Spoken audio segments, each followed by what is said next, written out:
अस्सलामु अलैकुम। DNN news bulletin के साथ मैं हूँ हुमा आमिर। पेश है सिंध भर की अहम खबरें। वज़ीर आला सिंध मुराद अली शाह ने कहा है कि MQM और PSP कराची के कचरे पर लड़ रही हैं।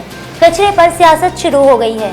ठट्टा में मीडिया से गुफ्तगू करते हुए वज़ीर आला सिंध मुराद अली शाह ने कहा कि कचरे पर एक सियासत शुरू हो गई है जिसमें PTI भी शामिल है। उन्होंने कहा कि जब हमने सिंध सॉल्ट वेस्ट मैनेजमेंट बनाई उस वक्त 4000 टन कचरा पैदा होता था, अब 16000 टन कचरा पैदा होता है। हालात अच्छे नहीं, शहर में कचरा है। डिप्टी कमिश्नर्स को शामिल किया, वो भी मदद कर रहे हैं। PTI वालों ने जो कचरा उठाया वो शाहराहों के करीब डाल दिया। वज़ीर आला सिंध का कहना था कि सड़क किनारे कचरे से शहर में मक्खियां बढ़ रही हैं। KMC को फ्यूमिगेशन का कहा है।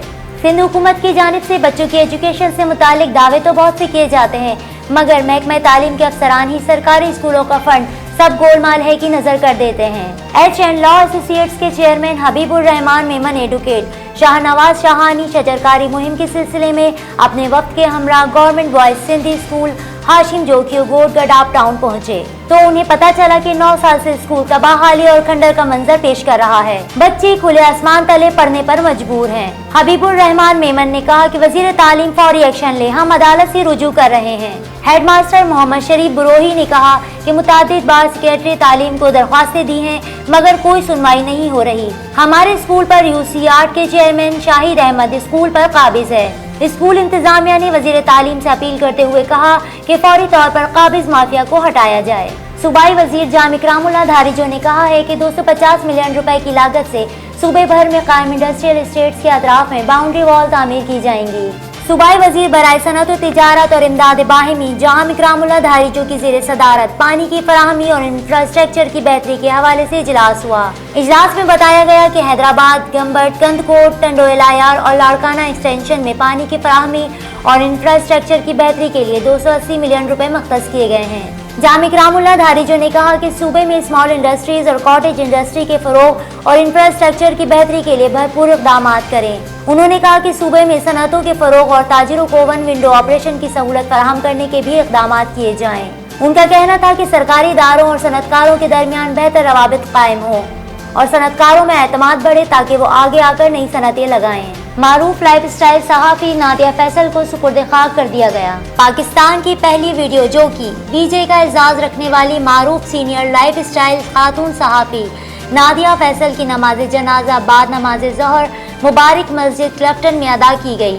नमाज जनाजा में सहाफ़ियों मुख्तलिफ शोबे ज़िंदगी से ताल्लुक़ रखने वाले अफराद ने शिरकत की। मारूफ सहाफ़ी नादिया फैसल को मुकामी कब्रिस्तान में सुपुर्द खाक कर दिया गया। सहाफ़ी नादिया फैसल का इंतकाल मंगल की शब हुआ। नादिया फैसल की वफात पर सहाफ़ियों, एंटरटेनमेंट से वाबस्ता अफराद और उनके साथ काम करने वालों ने गहरे दुख का इजहार किया है। हबीब पब्लिक स्कूल में कमसिन तालिब इल्म स्विमिंग पूल में डूबकर हलाक, 2 स्विमिंग इंस्ट्रक्टर्स गिरफ्तार। गुज़िश्ता रोज 11 साला उस्मान हबीब पब्लिक स्कूल में स्विमिंग डे के मौके पर डूबते हुए हलाक हो गया। पुलिस ने निजी स्कूल से 2 स्विमिंग ट्रेनर्स को हिरासत में ले लिया। पुलिस का कहना है कि ज़ेरे हिरासत ट्रेनर ने बताया कि उस्मान ने डाइव लगाई और पानी से 5-6 सेकंड तक ऊपर नहीं आया तो स्विमिंग पूल के अंदर जाकर उस्मान को पानी से निकाला। ज़ेरे हिरासत ट्रेनर्स में मुमताज और सैफुल्लाह शामिल हैं। बच्चे के चाचा एहसन का कहना था कि 3:30 बजे मुझे भाभी का फोन आया कि उस्मान की स्कूल में तबीयत खराब हो गई है। हम वहां से बच्चे को निजी अस्पताल ले गए। वहां डॉक्टर्स ने बताया कि बच्चा डूबकर जहां बहक हो गया। स्कूल इंतजामिया और स्विमिंग इंस्ट्रक्टर्स के खिलाफ डाक्स पुलिस स्टेशन में मुकदमा दर्ज कर लिया गया है, जबकि साउथ DIG ने वाक़े का नोटिस लेते हुए किमारी डिवीजन के पुलिस सुपरिटेंडेंट से रिपोर्ट तलब कर ली। कराची में एक मरतबा फिर बारिश का आगाज हो गया है। मेयर कराची वसीम अख्तर ने शहर में इमरजेंसी नाफिज कर दी है। शहर कायद में बारिश का सिलसिला तकरीबन 2:30 बजे शुरू हुआ जो वक्फे से शहर के मुख्तलिफ इलाकों में जारी रही। शहर कायद में बारिश का सिलसिला तकरीबन 2:30 बजे शुरू हुआ जो वक्फे से शहर के मुख्तलिफ इलाकों में जारी रही। Gulzar Hijri, Gulistan Jauhar, north Nazimabad, Gulshan Iqbal, federal B area, north Karachi, Surjani town समेत मुख्तलिफ इलाकों में तेज बारिश हुई। महकमा मौसमियात के मुताबिक कराची में शुरू होने वाला बारिश का ये नया सिलसिला जुम्मे की सुबह तक जारी रहेगा। मेयर कराची ने बारिश के पेश नज़र शहर में इमरजेंसी नाफिज कर दी, जबकि सड़कों पर पानी की निकासी के लिए हंगामी इक़दाम करने की हिदायत भी जारी कर दी। बुलेटिन में फिल वक्त इतना ही। मजीद खबरों और अपडेट्स के लिए विजिट कीजिए हमारी वेबसाइट dnnpak.com। देखते रहिए DNN न्यूज़।